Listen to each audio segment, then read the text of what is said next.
Good to go? Yeah, I think so. All right, we're here today to talk about discrete log contracts. If everybody wants to go around and introduce yourself. Hey everyone, Daniel Hinton from sFOX here, also co-developer of UTX Oracle. Hey guys, my name is Shehzan, founder of Lava. We let you borrow against native Bitcoin. Hi, I'm Tadge Dryja, sort of last-minute addition. I wrote the discrete log contracts paper as well as the Lightning Network paper, so researcher on Bitcoin stuff. Aki Balogh, I founded DLC.BTC, a safer wrap Bitcoin. Awesome. Well, we got a last-second very special guest, Tadge. So maybe I'll give you a layup and ask what are discrete log contracts, and then talk about how they may be useful, and everybody else can chime in. Sure. So discrete log contracts, if you know what Lightning is, it gives you kind of an intuition. They were developed around the same time, by the same group, me and Joseph. The idea is, like, in Lightning, you sort of have this like sequential, like Alice has this much, Bob has this much, and you sort of go back and forth and like send money between channels. With discrete log contracts, you have a third party that's an oracle. And you sort of, Alice and Bob in the very beginning say, okay, well, depending on what this oracle says later, that determines the distribution of how much we get. So we pre-sign a whole bunch of transactions where either Alice wins a lot or Bob wins a lot. And depending on what this third-party oracle says, Alice wins or Bob wins, and you can sort of vary how much they get. And the nice part is the oracle doesn't get to see that anything of this is happening. So the oracle is sort of like a one-way radio station where they say, like, okay, the price of dollars is this, or the price of gold is this, and Alice and Bob sort of take that data and can trustlessly among themselves, they're trusting the oracle to not lie, can then take this and execute their contract that way. Can I add Go ahead. And I think the real power of DLCs is the fact that you can today use them to build smart contracts with native Bitcoin.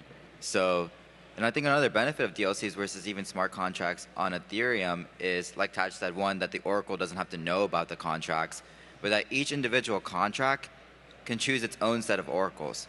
You can even have multi-oracle DLCs. You want to go ahead? Any input? Yep, back to you. Yeah, okay, so let's talk about some of like the practical use cases, right? Like, so how can we use DLCs currently and maybe in the future? And I guess I can start. Yeah, go ahead. So anybody? At Lava, we've built this open source Oracle implementation that anyone can run to power just like a price oracle. We already have a few teams using that. And we at Lava use DLCs to let you borrow against native Bitcoin. So it's a pretty simple use case. If you've been on Ethereum, you probably wrapped your Bitcoin and borrowed stablecoins against it. We just let you do that without having to wrap your Bitcoin. So you can actually keep your Bitcoin on the layer 1. You don't have to pay taxes to wrap your Bitcoin, fees to wrap your Bitcoin, take extra steps. You can actually lock your Bitcoin in a layer 1 DLC and borrow like a stablecoin on any chain against it. And you can actually trustlessly repay your loan. So the only trust you're taking on is Oracle trust, that you won't get unfairly liquidated, or that the oracle attests to the right price during expiration. And that's really powerful because right now, as Bitcoin is maturing as a store of value, there's a lot of demand to borrow against it. And a lot of people don't want to borrow against their Bitcoin while giving up trust to a custodian or a bridge that in 2022 lost like $24 billion combined. Yeah.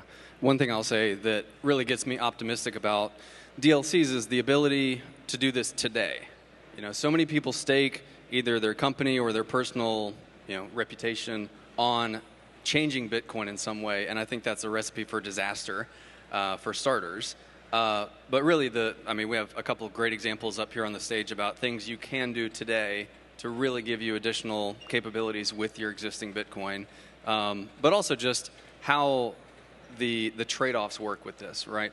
So, for instance, one of the things that we've done at UTX Oracle is develop basically an open source pricing mechanism using the Bitcoin blockchain to calculate the price of Bitcoin, which is a bit of a self-referential thing, but it actually works to calculate the price within about 1% at any given point in time. So doing these things with DLCs is going to be really great for the ecosystem, and doing it today is even better. Yeah, I can kind of jump in. Same issue as what Shehzan mentioned, Lava is solving, but we have a very different implementation. We went down a completely different direction. 2.5 years ago. We're like, okay, so DLCs, like was said, are A, in Bitcoin today. They were added with Taproot. B, they solve this problem of I don't want to send my Bitcoin to a custodian because they might blow up, and I don't want to send my Bitcoin to a bridge or a Bitcoin L2 bridge because they could get hacked or something terrible could happen.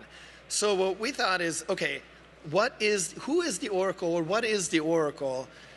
Because the Oracle basically determines kind of everything in the DLC landscape. And we're like, well, if you want to wrap your Bitcoin to another chain like Ethereum, Solana, Bitcoin L2, whatever chain you choose to trust, all we know about you is you have chosen to trust that chain. Therefore, the chain you want to wrap to should be your Oracle. So for example, in DLC-BTC, if you're wrapping to Ethereum, the entire Ethereum blockchain is your Oracle, and it's relayed through a set of relay nodes we call DLC attesters. I just wanted to say one thing. Kind of doesn't matter anymore, but DLC was usable with SegWit, right? So it uses, and it sort of doesn't matter anymore because we have Schnorr signatures, and it was like always a question, will we have Schnorr signatures on chain? DLC uses Schnorr signatures, but not on chain. And now the implementations do, because it actually saves a little bit of, saves one transaction. But it's a sort of the core like cryptographic thing is like a weird modified Schnorr signature that you don't actually have to use on chain. But now that you can, you save a little space. But like so the first implementation was like 2017. So, and it was like on mainnet and stuff. So. Yeah, okay, let's dive in a little bit to oracles themselves. Is there a way to, maybe decentralize an oracle? And then, actually, maybe we should start with sort of an overview of what the oracle problem is and bringing data. And, is there a way for an oracle to be punished for an invalid attestation? Is there a way for users to have recourse if, an invalid price feed or something is put on chain? Okay, so You're good. I can get started on the oracle problem because I've thought about it a good bit. So oracles are needed, for example, in Lava. If you want to borrow against your Bitcoin, no lender will make a loan if they don't think that they can liquidate it if the price of Bitcoin goes down, right? And the only way to find the price of Bitcoin, really, at least in the DLC case, is by having oracles make off-chain cryptographic attestations. So I think DLCs have a lot of upsides to other ecosystems where oracles are used because, one, on DLCs, the oracles don't actually have to make attestations on-chain. So if you guys are familiar with Ethereum, they're literally posting price data onto Ethereum every block. In DLCs, they can just post it off-chain. That also gives a massive privacy benefit because if you're just using like a price oracle, it can be used for multiple contracts. The oracle doesn't even have to know which contract it's influencing, so it has a lot less incentive to be malicious because it doesn't know which contract it can be malicious for. The other nice thing with oracles is you can try to remove their direct incentive for them to be malicious. In DLCs, like in the Lava's case, the Bitcoin collateral can only move between the lender and the borrower. So even if the oracle is malicious, they would have to collude with one of the other two counterparties. They don't have a direct incentive. But I think the best way to decentralize oracles is literally give users choice on which oracles they want to use for each contract. And like in Lava, you can literally like just choose your oracles, and you can even have multiple oracles per contract. So you could say like 3 of 5. Yeah. It's a hard problem in that like I'm not as optimistic about like let's decentralize all the oracles and it's sort of like it's real world stuff and so I don't think there's as many cryptographic or blockchain techniques that are gonna like help you solve this problem because it's like how do we get real world data how do we get real world data that we trust? There are a couple little tricks like if the oracle equivocates, which means if Alice and Bob are using an oracle and Carol and Dave are also using this oracle, the oracle can't really say one thing to one party and a different thing to another. So if the oracle's set up to say, okay, I'm going to report on the price of $1 on Friday night, and they say, okay, $1's worth 300 sats or whatever, $1's worth, and then also says, oh, actually $1's worth 20 sats. The way the cryptography works, if they sign those two messages, it reveals their private key, which on its own, I guess everyone sort of knows they did this, but also they could sort of put a UTXO where it's like, well, here's my money, and if I equivocate, if I sort of say two different things for the same price feed, then someone's going to steal my money, probably a miner. I don't even know if anyone really cares about that part. I haven't like seen it implemented, but it's like, hey, like you could do this. Yeah. It's, for me, I think it's very important how well oracles can scale, because all of the data is off-chain, right? So even if you're using a multi-oracle setup, you might have 5 or 10 or even 50 people that you're relying on, and some subset of those need to produce an output for the particular thing that you're trying to prove. One of the bigger issues that I think could be an issue if you were only relying on one particular oracle is they just shut down that side of their business. They just stop producing attestations, and the ability to use multiple oracles and not relying on any of that data scaling on chain really should make it better. With your DLC contracts, it's also important to have a fail-safe built in, where if all the oracles went bust or if your counterparty went bust, you should always have a way to recover the collateral. So in Lava, we do that just in case for example, your counterparty goes bust, all the oracles go bust. There's still a way to make sure that Bitcoin is never burned, and I think that's super important as well, because you always want to have that like fallback method. Yeah, on the Oracle side, we actually, kind of chronologically, I can describe, when we first started working on DLCs, we also got a grant from Chainlink to research quote-unquote Bitcoin oracles, which at the time, it wasn't exactly clear what that is, but we knew that trading systems today use Chainlink price feeds because Chainlink has the most market share, because they have the most publishers and data sources and so on. But Chainlink is on EVM, it's on Ethereum. So how do we get like the Chainlink data? So our thought was, okay, why don't we get Chainlink price feed data in as the DLC Oracle input, and then we have all these like conditional outcomes corresponding to each different price and different actions at each. But then we realized, kind of long story short, we realized that actually the DLC structure, it's better to keep it really simple and have Ethereum itself be the oracle, and then once you've self-wrapped, once you've locked with yourself, in our system, there's only one outcome. You lock with yourself, or Alice locks with herself to mint DLC BTC on ETH. Once it's on ETH, then the DeFi protocol like Aave, which is the #1 protocol where WBTC is used, Aave can then pull from the Chainlink price feed oracle. So there's actually two oracles. There's a price feed oracle and a DLC oracle in our implementation. Yeah, okay, let's talk a little bit about maybe what are some of the practical applications currently, right? So we have, you're building a stablecoin protocol.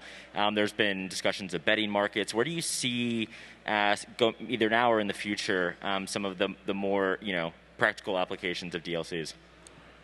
Whoever. Well, first of all, just because we're in election season, I think there's been a lot of interest in betting markets around outcomes of real-world events. So outside of pricing and derivatives around trading applications, I think political betting is a really great alternative to the polling mechanism that we currently use. So yeah, there's a few other teams that aren't here that use DLCs to do applications with native Bitcoin. So Lava does borrowing against Bitcoin.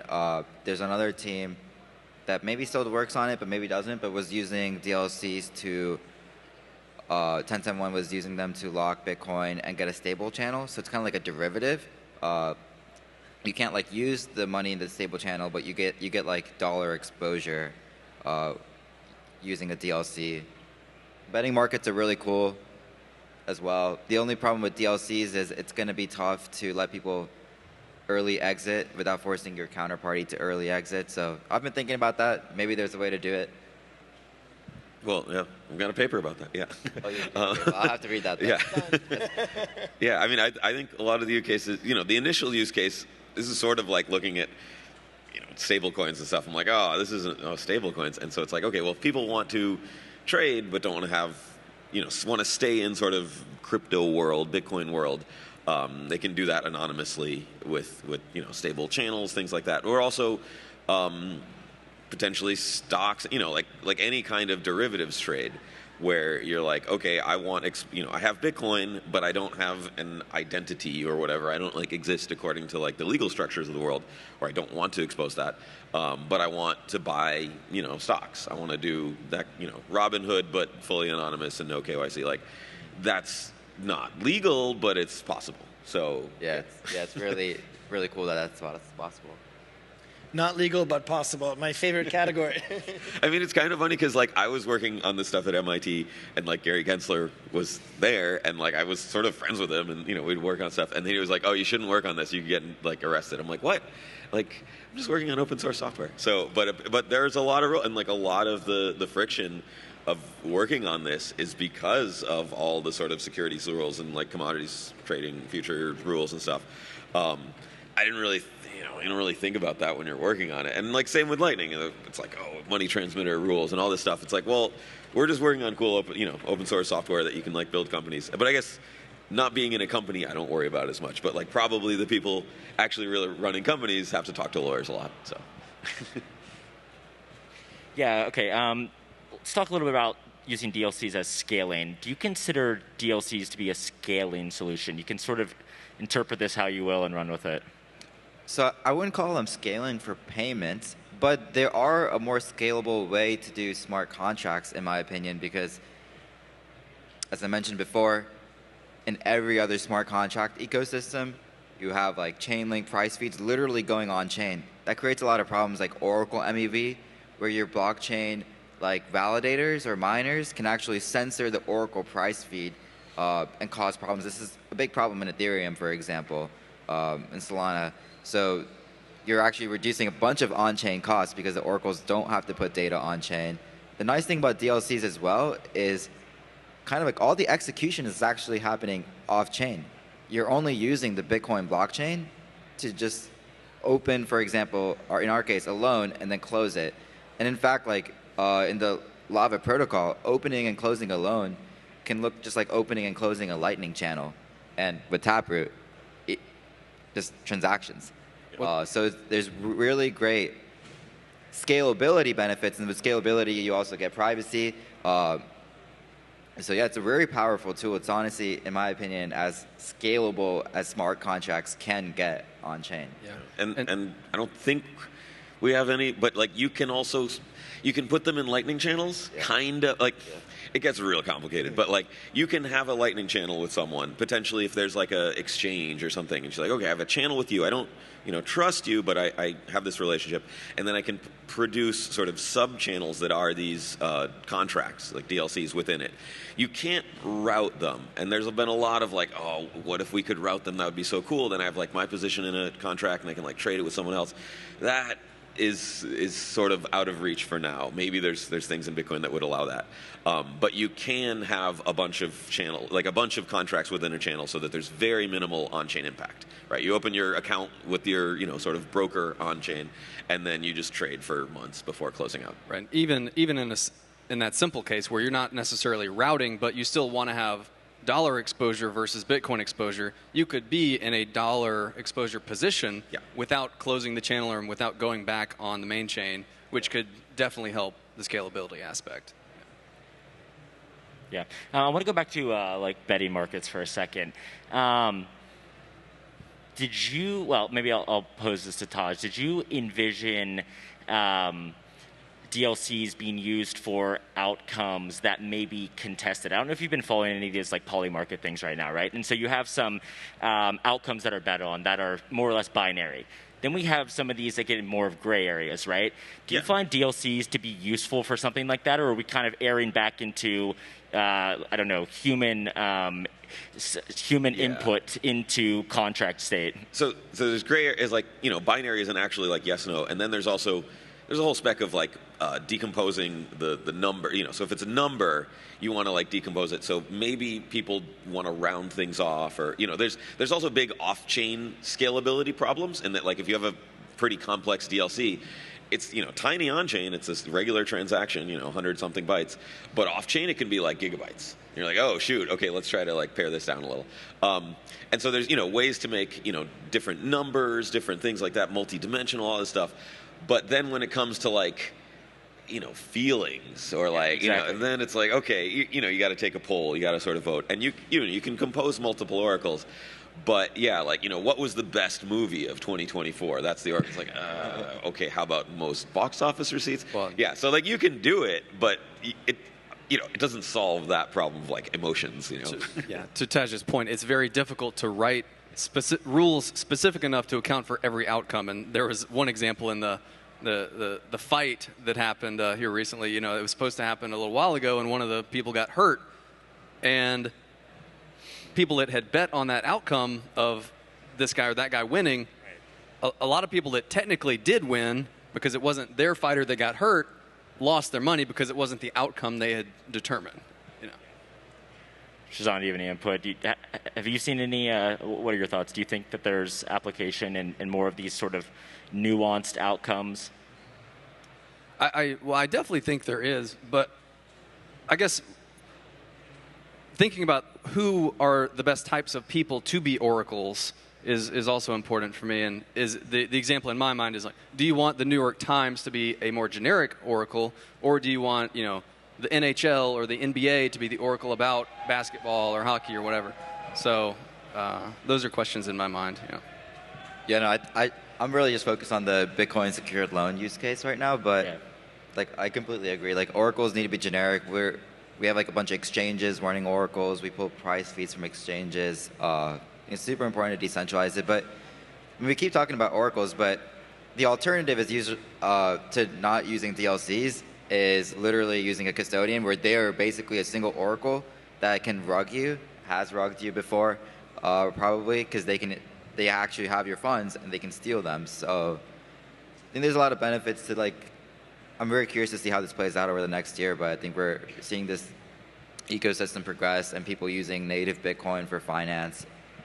Yeah, and that's, just to kind of build on that, there's sort of the design space of what's possible in computer science, what's sort of best practice, what's theoretically supported, blah, blah.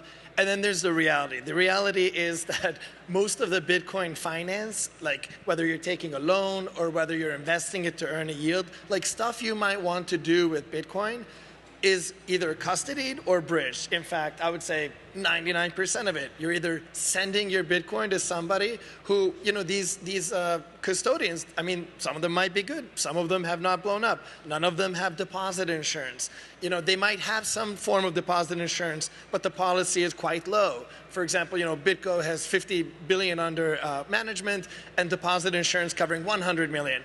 And that's just because that's what the policy covers. So if the Bitcoin goes there, it can be lost. I'm not saying it will be lost, but it can be lost. That's sort of the point of Bitcoin, is not to have, obviously to have decentralization and security. The other the other thing that people have practically done is bridging.